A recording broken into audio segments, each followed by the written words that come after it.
دو صورتیں ہیں. انسان جب سفر کر رہا ہو زندگی میں تو سفر کرتے کرتے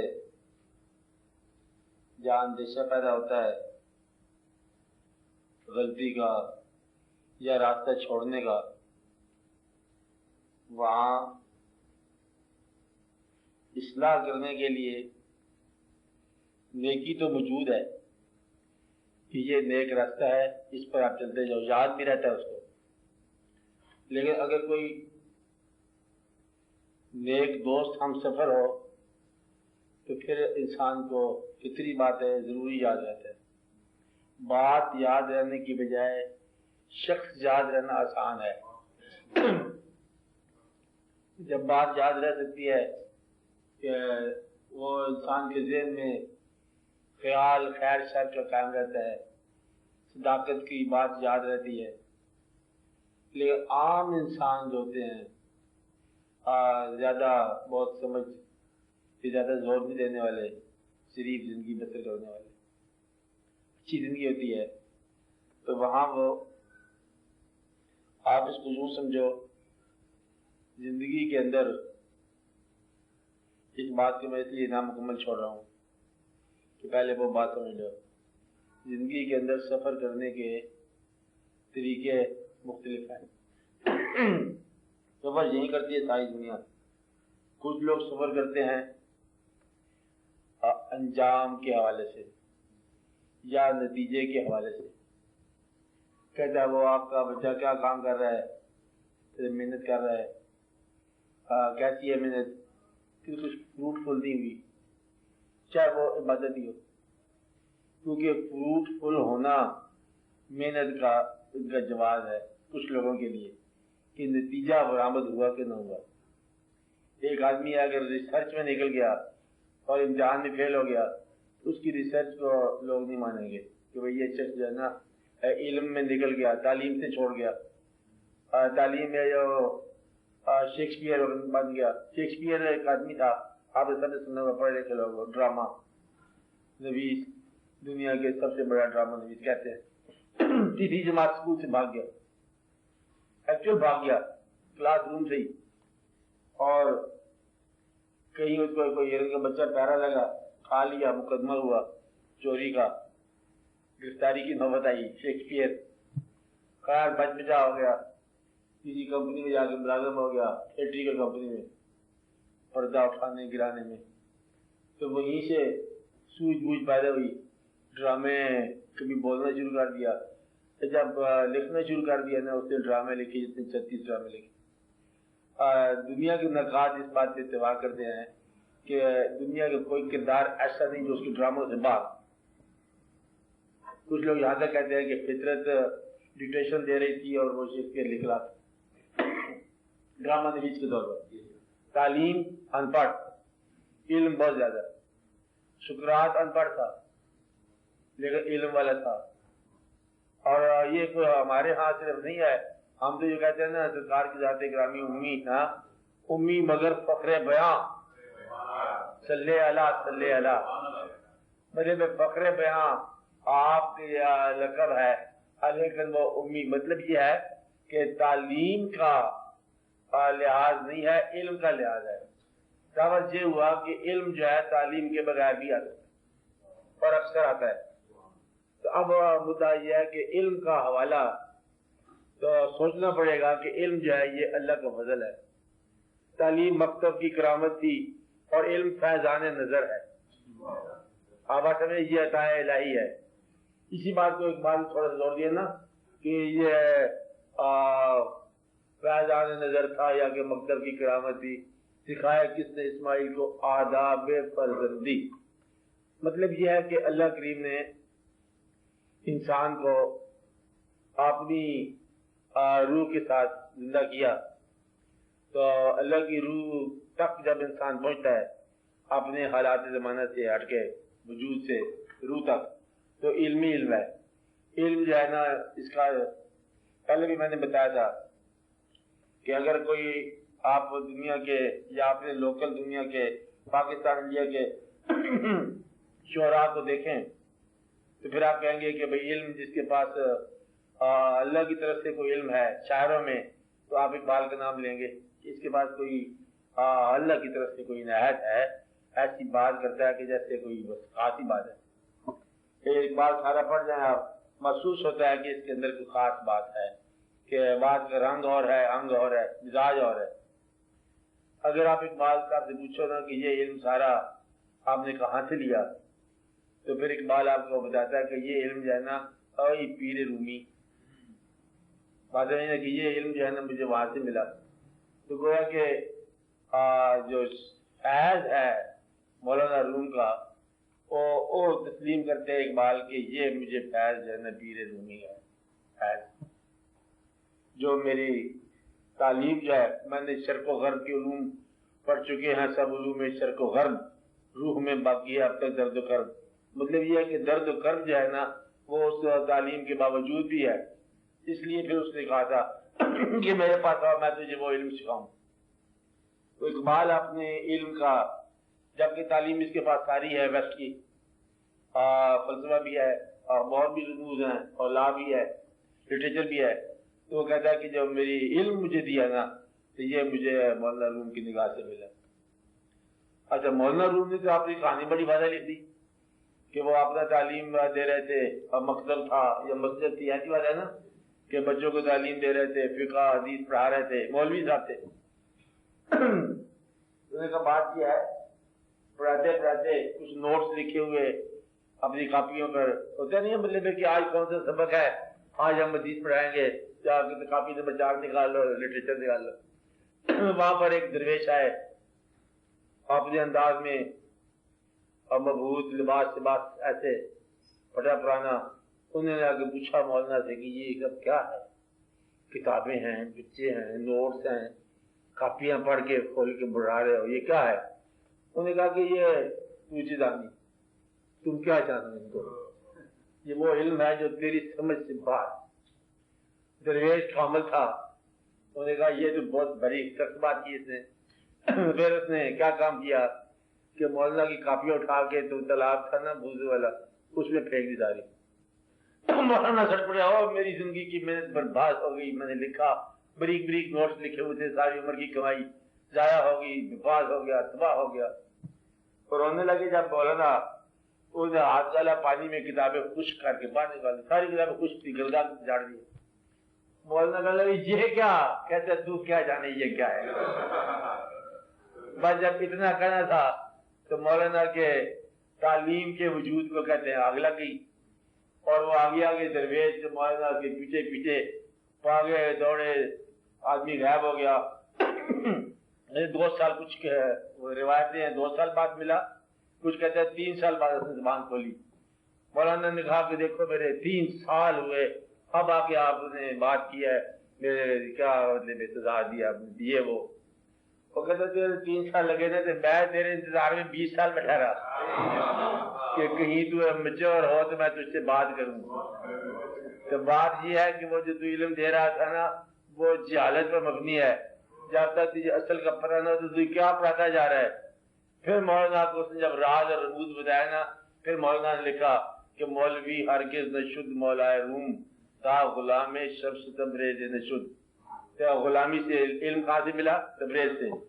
تبریز کا دیوان تو دیا، اس کی بہت ساری نظمیں ہیں، تو وہ اپنی مستی کے عالم میں لکھا دم حمد دم علی علی نظمیں اپنے گاتا۔ اسے پوچھا کہاں سے ملا؟ کہتا مجھے باب العلم سے علم ملا، والی بابہا، کہ مجھے علم مولا علی کی ذات گرامی سے بنفش نفیس ملا۔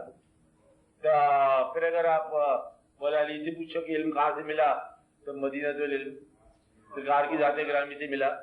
تو سرکار کو علم جو ہے اللہ تعالیٰ کے براہ راست علم ہے۔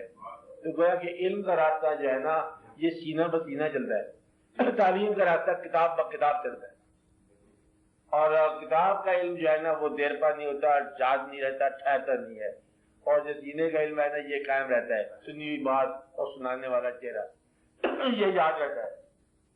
اگر بات کے ساتھ بات سنانے والے کی یاد قائم ہو جائے تو کہتے ہیں تصور شیخ قائم ہو گیا، اس کو کہتے ہیں تصور شیخ قائم ہو گیا کہ یہ بات تو مجھے ہمارے بزرگ نے بتائی تھی، اور بزرگ کا چہرہ جو ہے نا ساتھ قائم آ گیا۔ ایک کبھی کبھی ایسے کہتے ہیں کہ اللہ تعالیٰ کی عنایات میں سے ایک عنایت ہے، آپ سورہ یوسف آپ پڑھو، اس میں ایک بات ہو رہی ہے، بیان ہو رہا ہے چلتے چلتے کہ کالا ہے تلک، ایسا بیان ہوتا ہے، ایسا نا مطلب اچھا اب پھر اچانک ایک سینٹنس آتا وہاں کا یوسف واردن ہاگا، آپ پڑھو نا کہتے ہیں فکرہ اس سیاق و سباق میں نہیں ہے یہ، یعنی کہ وہ واقعہ ہو رہا ہے معیشہ کا یوسف کے ساتھ واقعہ ہو رہا ہے اور واقعہ جو ہے وہ ترغیب ہے اور اچانک اللہ کی طرف سے ایک آواز آتا ہے یوسف واردن ہاگا، یہ فکرہ جو ہے نا کہیں سے آتا ہے اور کہ یوسف اعراض کر جا، گریز کر جا۔ اب یہ سینٹنس جو ہے نا یہ وہاں پر کوئی انسان نہیں ہے، اور یہ اللہ تعالیٰ نے اپنے بیان میں بھی یہ فکرہ ایک الگ سے فکرہ ہے کہ یہ اللہ کی آواز ہے، یا کچھ لوگ کہتے ہیں حضرت یعقوب علیہ السلام کی آواز ہے۔ آپ بات میں نا پیغمبر کے لیے پھر اللہ کی آواز ہوتی ہے یوسف آردن، کہ اسے اعراض کر جا اس قائد سے، تو پھر وہ یوسف علیہ السلام کی حفاظت۔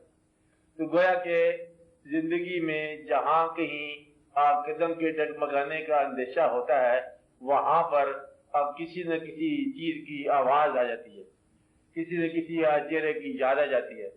اکثر لوگ جو نیک ہوتے ہیں نا ان سے پوچھا جائے نا پاس اٹھا کے کہ بھائی تجھے نیکی ہے کیوں تو اتنا نیک ہوا، کہتا میں خدا کے خوف سے تو نہیں ہوا، میں تو اپنے ابا کے خوف سے ہوا۔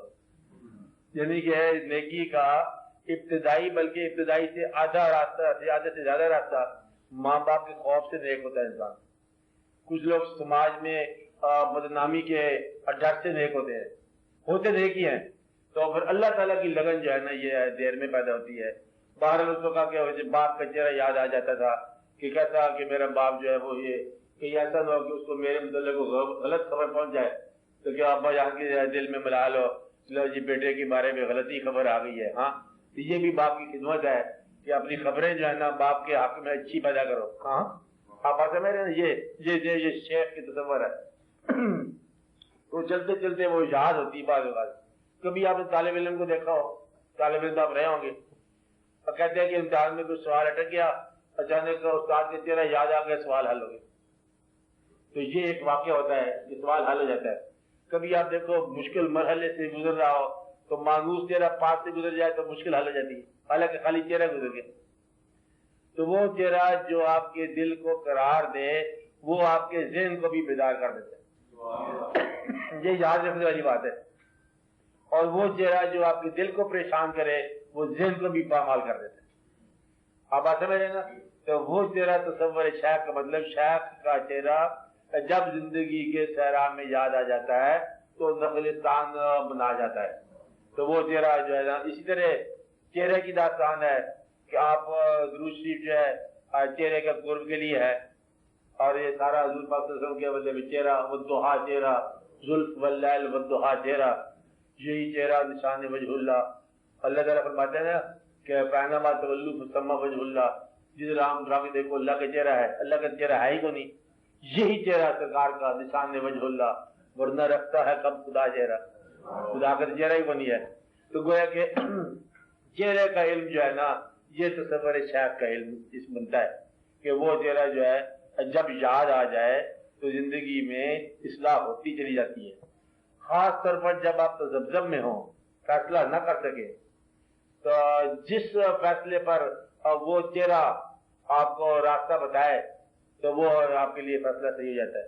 یوں ہوتا ہے مطلب ایک راستہ ادھر کو جا رہا ہے، ایک راستہ ادھر کو جا رہا ہے، ایک غلط ہے ایک صحیح ہے۔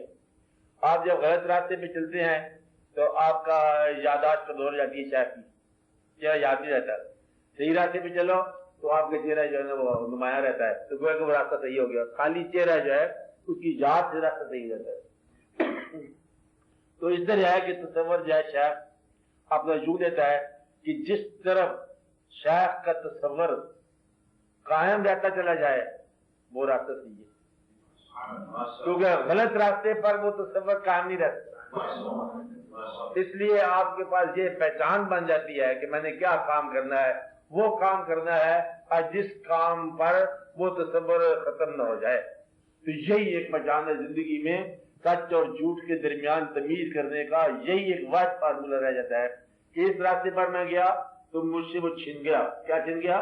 کہ وہ تصور چھن گیا. کتنا وہ پھر جلوہ گری ختم ہوگی، بات سمجھ نہ آئی مجھے، میں نے کہا کہیں نہ کہیں غلطی ہوگی. جس طرح کہتے ہیں نا کہ اس آدمی کے پاس گئے صاحب کے پاس، اس دفعہ وہ ٹھیک طرح ملے نہیں ہیں، ضرور مجھ سے کوئی غلطی ہوئی ہوگی. اگر آپ نیکی کر کے جائیں گا تو وہ پہلے استعمال میں ہاں بھی آ گئے اور شاہ بازار میں انتظار کر رہے تھے، پھر ٹھیک ہے قربانی دے آئے ہو، کیسا واقعہ تھا؟ ہاں چلو ٹھیک ہے منظور، تمہیں پتا ہوتا. تو گویا کہ تصور شیخ جو ہے یہ ایک قسم کا سند ہے راستے کا صحیح ہونے کی. جس راستے پر شیخ کا تصور قائم رہے، شیخ کا قرب قائم رہے، اور وہی راستہ صحیح ہوتا ہے. مثال اگر آپ کو سمجھ آ گئی تو پھر آپ کو سمجھ آ جائے گی. مثلا ہم کہتے ہیں اللہ کا ذکر کرتے ہیں، اللہ اللہ، زندگی موجود ہوتی ہے، اللہ کا ذکر کر رہے ہیں. اگر اس عالم میں، جس عالم میں ہم ذکر کر رہے ہیں، اس عالم میں اگر اللہ کریم یا اللہ کریم کے کوئی محبوب یا آپ کے کوئی محبوب اس وقت اس عالم میں اگر تشریف لائیں تو آپ اپنے اس ماحول میں پاکیزگی میں پائے جاؤ. نہیں بات سمجھائی؟ بات سمجھائی؟ شاید یہ بات سمجھ نہیں آئی کہ ہم اللہ کا قرب مانگتے ہیں نا، یا اللہ مہربانی فرما، اللہ یا اللہ یا اللہ. جس ماحول میں بیٹھ کے ہم اللہ کو پکار رہے ہیں، اگر ماحول وہ اللہ کو پیش کرنے والا ہوگا تو بلائیں گے نا. جب آپ اللہ کو یاد کرتے ہیں تو پہلے ماحول کو پاکیزہ کرتے ہیں، پھر اللہ کو یاد کرتے ہیں. یہی ہے نا. اگر انسان کی زندگی میں ایسے کچھ واقعات ہوں، اسے اللہ سرکار بات ہے کہ میں آپ کا شیخ ہوں، پیر صاحب ہیں، تو وہ کہنے پہ مجبور ہو کہ اس وقت آپ کیوں آئے ہیں، تو زندگی غلط ہوگی.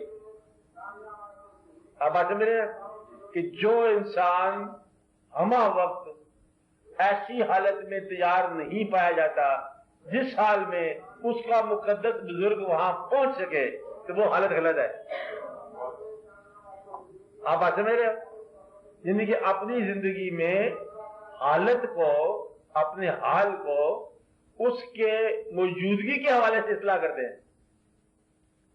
اللہ کی موجودگی سمجھ لو، اللہ والوں کی موجودگی سمجھ لو. تو گویا کہ زندگی میں وہ شخص جس کو یہ یقین ہو کہ میرے ساتھ ساتھ چل رہا ہے، وہ شخص غلطی نہیں کرے گا، گناہ نہیں کرے گا. مثلا ایک آدمی شیخ کے پاس گیا، شیخ نے اس کو بتا دیا کہ تم ان راستوں سے ہو کے آئے ہو آج.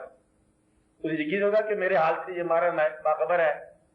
جب یہ یقین ہو جائے کہ میرے حال سے باخبر ہے، کہ ہر وقت اس کا چہرہ یاد رہتا ہے، کبھی آواز بھی آ جاتی ہے، تو وہ اس چہرے کی موجودگی میں کہاں غلط جائے گا؟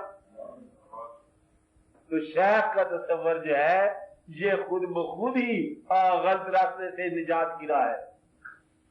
آپ میری بات سمجھ رہے ہیں کہ غلط راستے سے آپ بالکل بدلے میں نجات پا جاتے ہو، کیونکہ اس تصور کی وجہ سے ہی بدلے میں یہ واقع ہوتا ہے.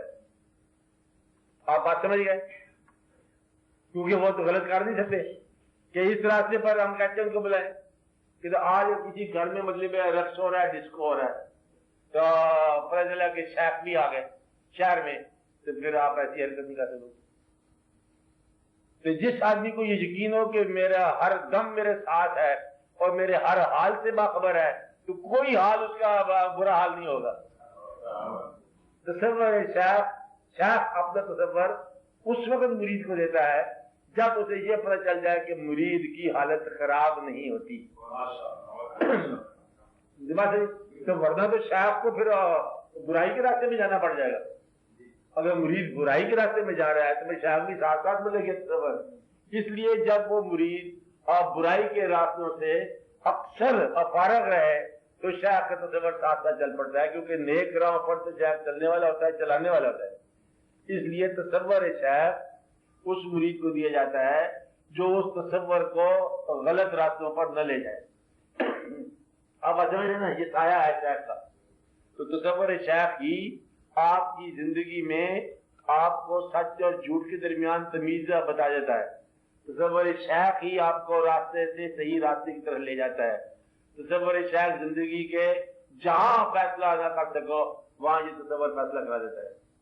اور یہی ایک ایسی چیز ہے جو آپ کو اپنے آپ کے علاوہ کسی اور طرف مائل ہی نہیں ہونے دیتی۔ آپ آتے میں یہ تو بڑا مہربانی ہوتی ہے کہ مثلاً یہ سنو کہ ایسا واقعہ ایک آدمی کا کہ میں دیکھو تو گمراہ نہیں ہوا، شعر کا میں سمجھ جائے تو سمجھ جائے، اس سارے وقت کو میں توڑ کر نکل نہ سکا، مطلب سارے وقت کی زندگی آپ کی ہے، اس کو توڑ کر ہم گمراہی کی طرف جانا چاہتے تھے، اس سارے وقت کو میں توڑ کر نکل نہ سکا، تیرے جمال کا پیرا لگا رہا ہاتھ۔ آپ بات سمجھ رہے ہیں کہ جب بھی ہم غلطی کی طرف جانے لگے تو آپ آگے شیخ کا جب بتلا رہا ہے کہ وہ کدھر جا رہے ہیں، تو گویا کہ شیخ کا تصور حصار بنا دیتا ہے، شیخ کا تصور مائل کر دیتا ہے، شیخ کا تصور آپ کے راستے کو اور جگمگا دیتا ہے اور آپ کے باطن کا فیصلہ کرا دیتا ہے۔ تو یہ ایک آسان بات ہے، اور ان لوگوں کو عطا ہوتا ہے جو اس تصور کو ملوث نہ کرے۔ اس لیے کہتے ہیں نا اکثر لوگوں کو نہیں ہوتا، اس لیے کہ ان کی زندگی ویسے نہیں ہوتی۔ آپ اس راستے پر کہتے تو خدا کو یاد کیوں نہیں کر رہا، کہتے میں اس سال میں خدا کو کہاں بلاؤں، یہ بات ہے کہ زندگی میری پاکیزہ نہیں ہے، اب میں خدا کو بلاؤں تو میں مطلب کس سال میں بلاؤں، تو میری زندگی تو مقدس نہیں ہے۔ یہ بھی ادب کا ایک مقام ہے کچھ لوگوں کے نزدیک، بات ہے کہ ہماری زندگی اس قابل نہیں ہے۔ مثلا اگر آپ کو یہ پتہ چل جائے کہ سرکار تشریف لاتے ہیں گھر گھر میں، تو آپ اس وقت دعوت دو گے کہ سرکار ہمارے گھر میں تشریف لاؤ جب آپ کا گھر جو ہے اس قابل ہو، پیش کرنے کے قابل ہو، یا آپ کو یہ پتا ہو کہ آپ کے گھر میں آنا جانا ہے نیک روحوں کا، نیک بزرگوں کا، تو گھر خود بخود دیواریں نیک ہونی شروع ہو جائیں گی اور بہت ساری غلط تصویریں اترنی شروع ہو جائیں گی، دو چار چکر لگ جائے بزرگوں کے آپ کے گھر میں تو کتنے بدل جائیں گے، دیواریں بدل جائیں گی، رستے بدل جائیں گے، سامان بدل جائے گا، آٹومیٹک گھر کی حیثیت بدل جائے گی اور دیواروں پر خانہ کعبہ کی تصویریں لگ جائیں گی۔ یہ شیخ جو آتا ہے نا، بزرگ آتا ہے، یہ پیر صاحب آتے ہیں، پیر صاحب کا آپ کے گھر میں آنا جانا 2 3 4 مرتبہ گھر سارے کا سارا نظام بدل جاتا ہے۔ اگر آپ کے کوئی انگریز دوست آئے تو وہاں پر مطلب کی تصویر لگ جائے گی، خود بخود ہی ہے۔ یہ جیسی ایسوسیشن ہو، جیسی وابستگی ہو، ویسی زندگی خود بخود بن جاتی ہے۔ اس لیے شیخ جب آپ تصور دیتا ہے تو آپ کی زندگی کو پاکیزگی کی طرف مائل کرنے کے لیے تصور شیخ جو ہے یہ پاکیزگی کی زبان سے آپ بات سمجھ آئی آپ کو، یہ بچہ رہتا ہے۔ اور اس لیے مثلا 2 سوالوں میں جواب دینا ہے کہ یہ ہے یا یہ ہے۔ سوال آپ سے پوچھا گیا کہ زندگی یہ ہے یا زندگی وہ ہے، تو جہاں تصور شیخ کا مل گیا آپ کو وہ جواب ہے، اس لیے وہ فیصلہ ہو گیا۔ تو گویا کہ تصور شیخ فیصلہ کرا دیتا ہے، صداقت بتا دیتا ہے اور زندگی کی پاکیزگی پیدا کر دیتا ہے۔ اس راستے پر تصور شیخ چلے گا جو راستہ چلنے کے قابل ہو، اس راستے پر آپ دوسری بیٹھ کے پڑھیں گے جو جگہ بیٹھنے کے قابل ہو۔ کہتے ہیں یہاں یاد نہ کر، اچھا کہ یہاں میں سرکار تشریف لائے تو ہم آج ہی گھر میں بوریا نہ ہوا، اب پہلے گھر کو مقدس کرتے ہیں، باقی جگہ